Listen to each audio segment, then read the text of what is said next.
Igual que Moncho,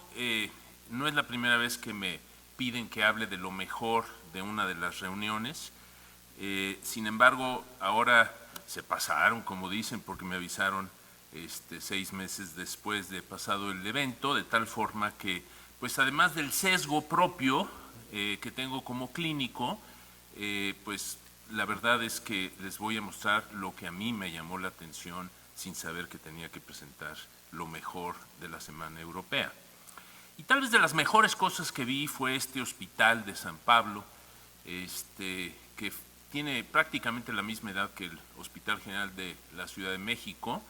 y que es una joya arquitectónica y que sigue funcionando con una modernidad impresionante. Sin embargo, sus raíces datan del medievo. Desde 1400 funciona, no con esta construcción que llaman modernista y que es hermosísima, pero quienes vayan a Barcelona les recomiendo que no tengan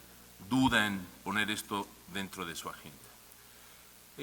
Dentro de las cosas que me parecieron interesantes es este trabajo que parece y que pienso que va a tener una utilidad práctica importante, el tener una medición objetiva de nuestros pacientes con enfermedad celíaca, y se presentó este estudio donde se evalúa la determinación de péptidos inmunogénicos en orina de pacientes celíacos. Evaluaron a 76 voluntarios sanos y los compararon con otros tantos pacientes con enfermedad celíaca. Este es un ensayo que permite la detección de péptidos inmunogénicos 2 horas después de comer algo con gluten y dura hasta 48 horas. Y lo que resulta interesante es que estos pacientes celíacos que tenían mucho tiempo en dieta, la mitad de ellos estaban comiendo, sabiendo o no, alimentos con gluten, de tal forma que esto va a ser importante. Y no solo eso, sino que existe una extraordinaria correlación con el grado de afección de atrofia intestinal y los niveles de este péptido inmunogénico en orina, de tal manera que resulta un estudio que deberemos de procurar el que se empiece a hacer en México. 2 estudios acerca de dieta baja en alimentos fermentables, que sé que hay críticos y de hecho nuestros grandes conocedores del colon irritable no son muy aficionados a esto. Yo en lo personal tengo muy buena experiencia con mis pacientes con FODMAPs, no por sí solas, y creo que es algo que cada vez más existen mediciones objetivas, y en un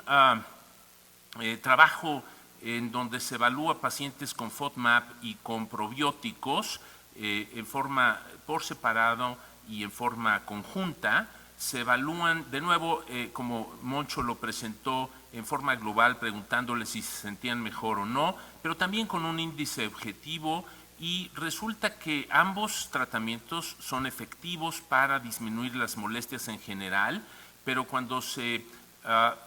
busca la objetividad es mucho mayor en los pacientes que toman la dieta con FODMAPs que los pacientes que toman solamente los probióticos. Y el añadir los probióticos al FODMAPs no ayuda para tener un mejor resultado, y vean de nuevo cómo tanto el dolor como la distensión y el hábito intestinal mejoran en forma significativa con el FODMAP, no así con el probiótico multicepa aquí empleado. Y algo que muestra que sí, efectivamente modifica la microbiota el FODMAP, pero también modifica la secreción neuroendocrina en el intestino, y este estudio publicado, hecho, me imagino, por un solo médico en Bergen, que por cierto es una ciudad hermosísima, 14 pacientes con colon irritable a los que les dan una dieta con FODMAP, y son pareados con 14 pacientes por edad y sexo, con controles, perdón, y vean ustedes cómo la cromogranina, entre otros elementos determinados en las biopsias de estos pacientes, tienden a parecerse como los resultados de los controles de 37 mejoró a 103 con una significancia estadística. También la somatostatina tiende a tener una concentración inmunogénica semejante, inmunohistoquímica semejante, y la secretina también lo es significativamente. De tal forma que la dieta FODMAP parece que tiene su utilidad no solamente en la modificación de la microbiota, sino también en las consecuencias de elementos neuroendocrinos que sin duda tienen mucho que ver en los problemas funcionales digestivos. Un trabajo que me pareció interesantísimo en relación a esofagitis eosinofílica es este trabajo suizo donde estudian a 5 pacientes con síntomas sugestivos de esofagitis eosinofílica y que a la hora de tomarle biopsias en el esófago no tenían el infiltrado eosinofílico y que cualquiera diría este cuate tiene una disfagia o trastornos funcionales esofágicos inespecíficos. Pero fueron evaluados con sus biopsias con inmunohistoquímica y se les hizo exámenes genéticos a estos 5 pacientes y 46 familiares directos y documentan en los pacientes la presencia de una inflamación TH2 que es característica, no exclusiva, pero característica de la esofagitis eosinofílica y una mayor prevalencia de este gen que sí está característicamente asociado con esofagitis eosinofílica, y luego les dieron tratamiento con esteroides locales y mejoraron mucho sus molestias, de tal forma que si caminan como pato, parecen patos y hacen cuá cuá. Es posible que estos pacientes, a pesar de no tener eosinófilos, tengan un componente inflamatorio muy semejante. Y luego para fortalecer esta impresión, el 40% de sus descendientes sí tenían datos de esofagitis eosinofílica típica. De tal forma que los autores concluyen que la esofagitis eosinofílica no solamente es una entidad perfectamente establecida, no consecuencia del reflujo, a lo mejor potenciada por el reflujo, pero que no deja de ser un fenotipo y que pudiera tener varias causas y de hecho varias manifestaciones y posiblemente muchos de estos síndromes disfuncionales, si los estudiáramos adecuadamente, serían pacientes con una esofagitis que sería susceptible de ser tratada primero con esteroides y luego con restricciones en la dieta. Algo que vamos a empezar a ver es el empleo de nuevas tecnologías que realmente hagan la diferencia, y el cell vicio o la endomicroscopía con láser es algo que también, aunque costoso, estamos encontrando que hay ventanas de oportunidad para su uso. Y aquí, en pacientes con cáncer de cabeza y cuello, quienes tienen 15% de ellos cánceres metácronos epidermoides del esófago, evalúan, como lo hacemos tradicionalmente, tiñendo con Lugol los esófagos de estos pacientes para tratar de hacer un escrutinio oportuno para la detección del carcinoma epidermoide del esófago en estos pacientes. Sin embargo, es un estudio que no es 100% confiable porque incluso la inflamación por reflujo puede dar falsas positivas de no captación de yodo en los individuos y entonces confundirse con una zona de carcinoma epidermoide. Aquí evalúan la utilidad de NBI y la endomicroscopía confocal en 24 lesiones sospechosas que iban de 6 a 80 milímetros con un promedio de 17 milímetros y 11 de ellas con carcinoma epidermoide esofágico. No hay duda de que cuanto más grande es la lesión que no capta Lugol, es más probable que sea un carcinoma epidermoide. Vean ustedes que las lesiones malignas tenían un diámetro promedio de 30 contra 9 milímetros. Sin embargo, hubo 3 pacientes con carcinoma epidermoide que tenían una lesión menor de 15 milímetros. Y lo que es interesante, importante y que respalda la utilidad de que por lo menos en algunos sitios exista esta tecnología es que la endomicroscopía confocal hizo diagnóstico en el 96% de las lesiones, con una certeza diagnóstica muy importante, dándole una sensibilidad del 91% y una especificidad del 100%, de tal manera que este es un área donde la endomicroscopía confocal debería de ser empleada. Mucho hablamos de esófago de Barrett y a veces poco nos preguntamos de qué se mueren los pacientes con esófago de Barrett. Y en un artículo que considero clásico, publicado en extenso en Gastroenterology en el 2013, vean en este artículo en particular, en la tercera columna,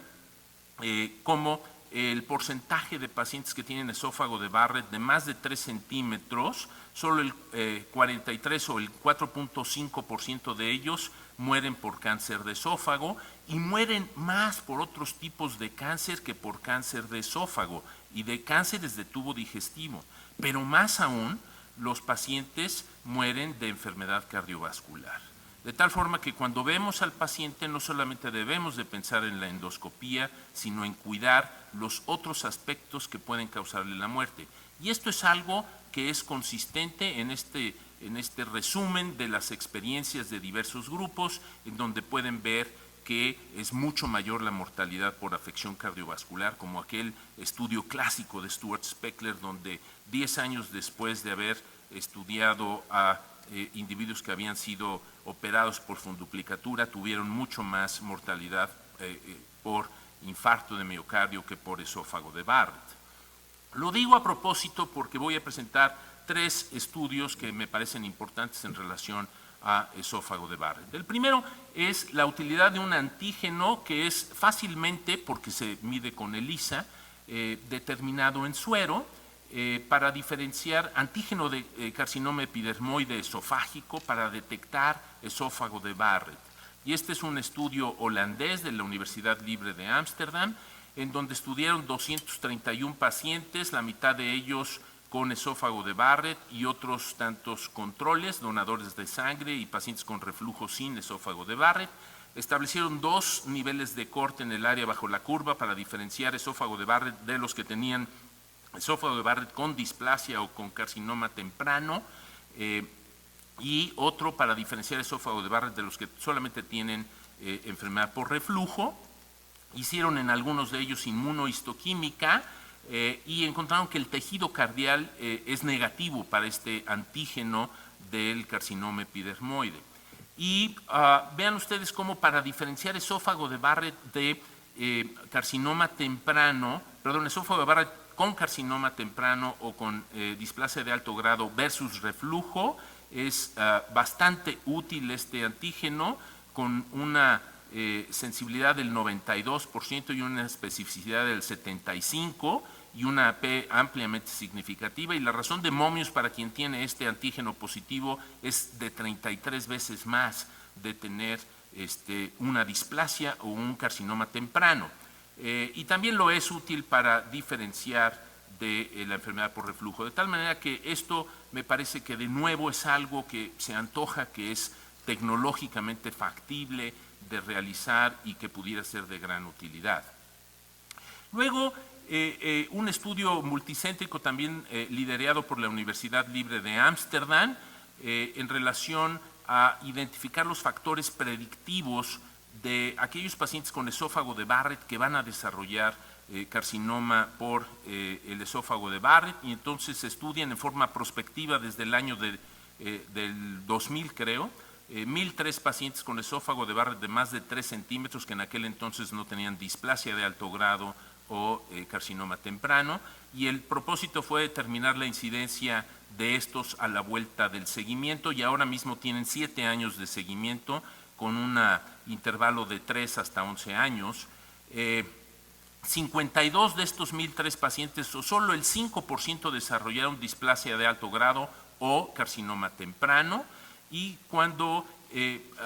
tratan de establecer cuáles son los factores de riesgo, vean ustedes que la masa corporal es un elemento que añade un poco de riesgo a los pacientes con esófago de Barrett para hacer displasia o carcinoma. La longitud es otro factor de riesgo importante, y algo que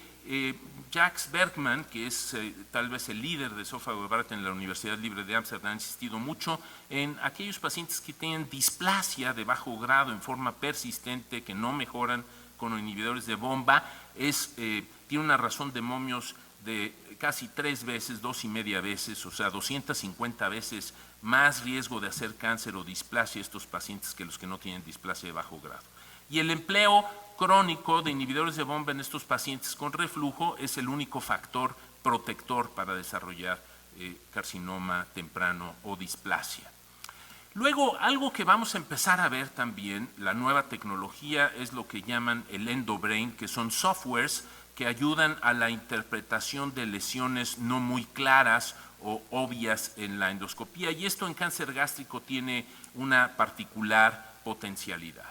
Este es un EndoBrain, un software hecho por austriacos y evaluado en pacientes rusos que tienen una mayor frecuencia de cáncer gástrico que el resto de los países europeos, y estudian 91 imágenes con 3 patrones característicos de Kudo. Esto es un patrón redondeado, un patrón tubular o un patrón irregular en la mucosa gástrica, y vean que aquellos que tienen un patrón Kudo A o patrón redondeado en el EndoBrain,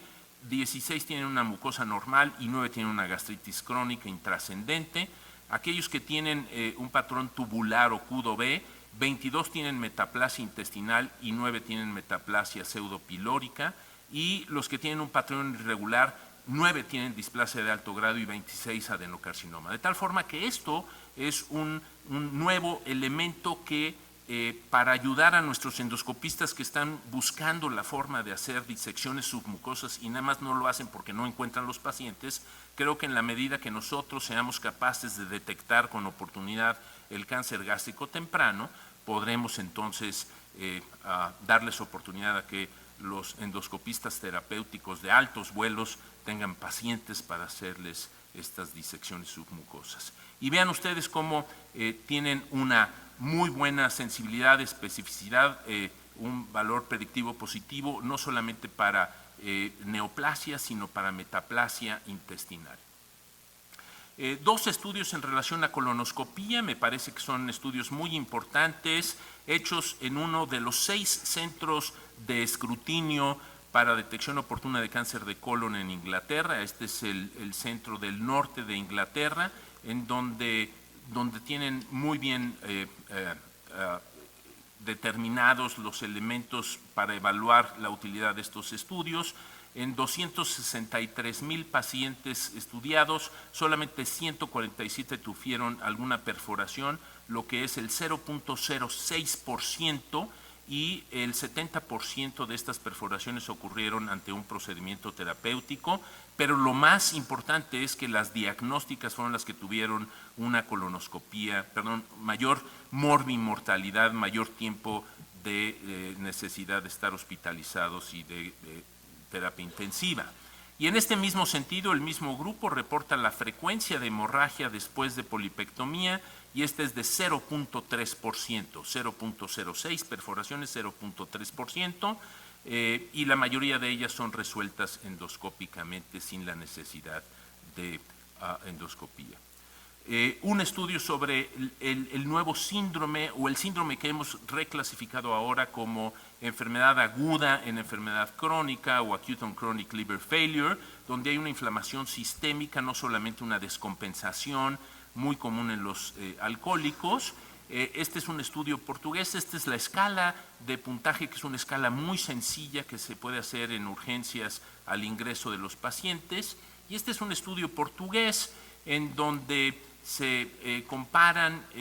distintos tipos de escalas, y resulta que esta escala de CLIF-ACLF es mucho más útil para pronosticar quién va a tener acute on chronic y la mortalidad de estos pacientes, que es sustancialmente diferente. Los que no tienen 7% de mortalidad al mes contra 51% contra los que sí lo tienen, y a 90 días 22 contra 67%.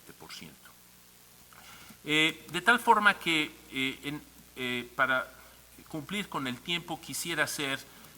una síntesis de lo que pensé que era lo más importante de esta Semana Europea de Enfermedades Digestivas. Determinar en forma objetiva la presencia de péptidos inmunogénicos por gluten puede ser muy útil para el control de los pacientes y retroalimentarlos a ser más cuidadosos en la dieta. El FODMAP alivia los trastornos funcionales digestivos, por este sacrilegio ante Roma 4, y sobre todo cuando esto se evalúa en forma objetiva, como es por estas escalas, y el administrar probióticos en forma simultánea no mejora la utilidad de las FODMAPs. Esofagitis eosinofílica no solamente es una entidad perfectamente establecida, sino que posiblemente es la punta del iceberg de un síndrome de pacientes con respuesta inflamatoria semejantes. La endoscopía confocal, creo que en lesiones de carcinoma epidermoide temprano puede ser de gran utilidad, sobre todo en estas poblaciones de alto riesgo. El antígeno del carcinoma epidermoide de esófago puede ser útil para detectar a los pacientes con esófago de Barrett que hacen o que tienen riesgo de hacer o de tener displasia de alto grado o carcinoma temprano. Solamente el 5% de los pacientes con esófago de Barrett desarrollan displasia a lo largo de los 7 años, displasia de alto grado, y la perforación en colonoscopías es muy baja, 0.06%, pero es más peligrosa cuando se hace en una colonoscopía diagnóstica que no se reconoce con oportunidad y no se resuelve con oportunidad. De tal forma que no quiero más que agradecer esta oportunidad de estar 22 años después de que este curso Margarita me hizo favor de apoyarme para que lo hiciéramos una realidad y ver la cantidad de gente que asiste al curso. Muchísimas gracias.